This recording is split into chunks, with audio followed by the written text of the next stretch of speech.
এছিয়াৰ সৰ্ববৃহৎ পাইকাৰী কলৰ বজাৰ ৰূপে খ্যাত দৰংগিৰিৰ কলৰ পাইকাৰী বজাৰত উখল মাখল পৰিৱেশ।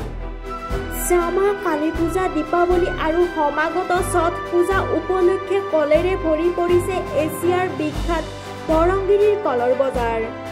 গোৱালপাৰাৰ দক্ষিণ কামৰূপ আৰু মেঘালয়ৰ গাৰো পাহাৰৰ পৰা অহা বিভিন্ন প্ৰজাতিৰ কল ট্ৰাকে ট্ৰাকে ৰপ্তানি হৈছে বহিৰাজ্যত।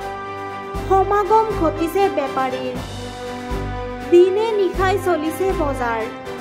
প্ৰতিদিনে প্ৰায় 15ৰ পৰা 20 ট্ৰাক কল ৰপ্তানি হৈছে। পশ্চিমবংগ, বিহাৰ, উত্তৰাখণ্ড, ঝাৰখণ্ড তদুপৰি চুবুৰীয়া ৰাষ্ট্ৰ নেপাললৈও ৰপ্তানি হয় ট্ৰাকে ট্ৰাকে কল।